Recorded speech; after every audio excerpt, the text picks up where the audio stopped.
Hello everyone, I am Yash from SMS. Hope you all guys are well. Today we are going to start new chapter resources of geography class 8.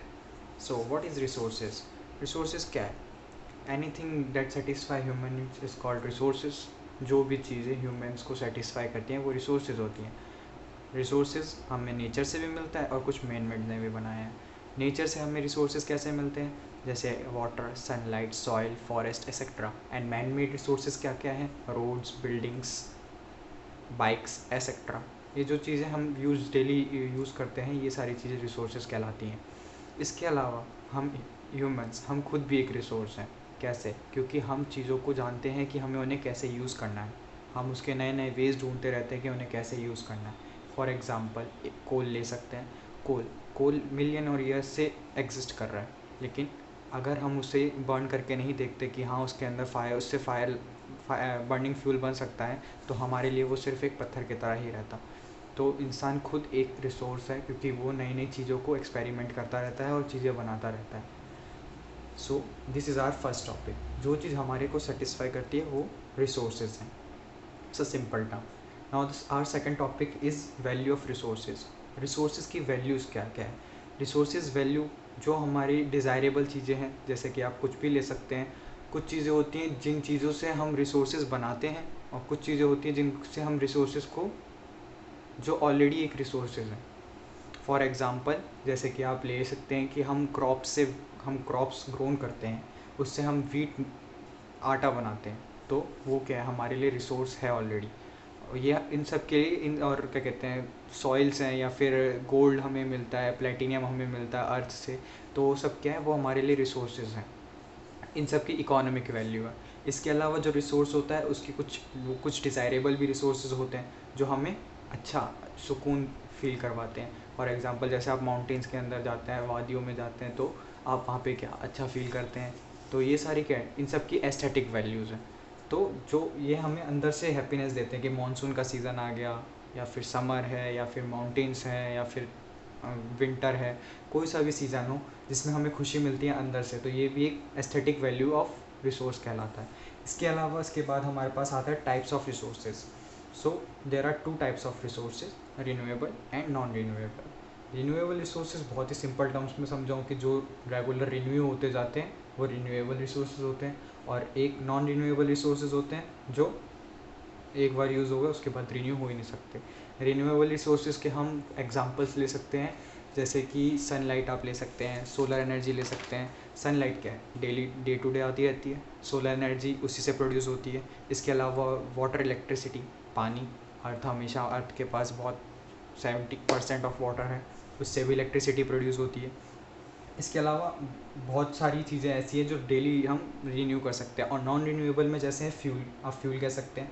Fuel आप एक बार अगर use कर लेते हैं तो उसके बाद वो वापस से नहीं बन सकता, क्योंकि वो ख़त्म हो चुका है. तो ये नॉन रिन्यूएबल रिसोर्सेज के अंदर आती हैं.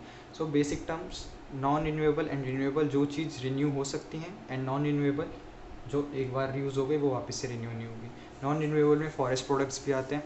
जैसे आप पेपर को यूज़ कर लेते हैं तो वो वापस से रिसाइकिल हो जाता है. नॉन रिन्यूएबल के अंदर plastic, petroleum, burning of coal. अगर ये एक बार बर्न हो गया तो वापस से रिकवर नहीं हो सकता उसका सब्सटेंस. तो ये नॉन रिन्यूएबल के अंदर आते हैं. Now resources which are found everywhere, जैसे सनलाइट हो गया, वाटर हो गया, ये आपको कहीं पे भी मिल जाएंगे. तो ये सब क्या है? ये यूबिक्विटस रिसोर्सेज कहलाए जाते हैं. इसके अलावा जो क्या कहते हैं, मेटल ओर्स हो गए, या फिर सॉइल, फर्टाइल सॉइल हो गई, ये सारी चीज़ें आपको रेड जल्दी से नहीं मिलेंगी. तो ये सारे क्या है? लोकलाइज रिसोर्सेज हो गए. इसके अलावा आप कह सकते हैं कि based on their level of developments, कि इनके लेवल ऑफ डेवलपमेंट्स के अंदर रिसोर्सेज में भी एक्चुअल और पोटेंशियल.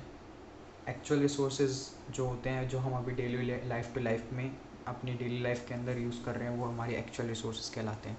एंड पोटेंशियल रिसोर्सेज जिनके बारे में अभी सर्चिंग चल रही है कि उनसे हम क्या क्या चीज़ें बना सकते हैं, वो पोटेंशियल रिसोर्सेज में कहलाते हैं. एक्चुअल रिसोर्सेज कौन कौन से होते हैं? जैसे solar power, water, electricity, and many more things you can consider. And potential resources जिनके बारे में अभी जैसे जांच चल रही है, या फिर लोग उनको ढूंढ रहे हैं कि उनका यूटिलाइजेशन कैसे कर सकते हैं, जैसे यूरेनियम जो लद्दाख में पाया जाता है. तो अभी उसके बारे में हम उससे पता नहीं लगा पाए कि उससे क्या क्या चीज़ें बन सकती है और वो क्या क्या यूज़ में आ सकता है.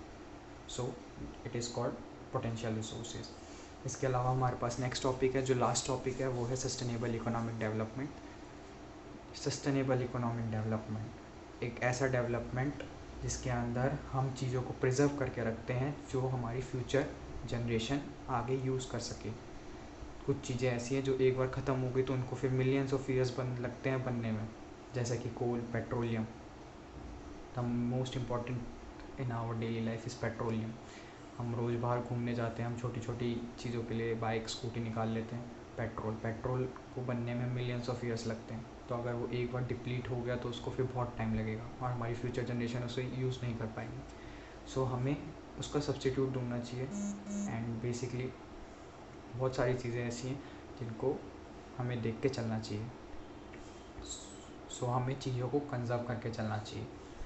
इसके अलावा सस्टेनेबल इकोनॉमिक डेवलपमेंट्स के कुछ बेसिक पॉइंट्स भी है, जैसे preventing wastage and excess consumption of resources, कि ज़्यादा से ज़्यादा वेस्ट मत करो और ज़्यादा कंजप्शन मत करो रिसोर्सेज के, रीयूज़ रिसाइकिल को लेके चलो, पॉल्यूशन ज़्यादा मत फैलाओ।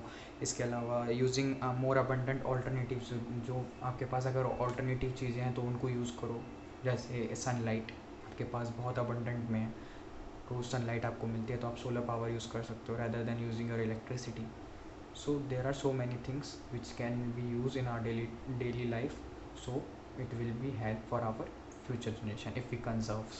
If you all like the video, then press the like button and subscribe button down for more updates.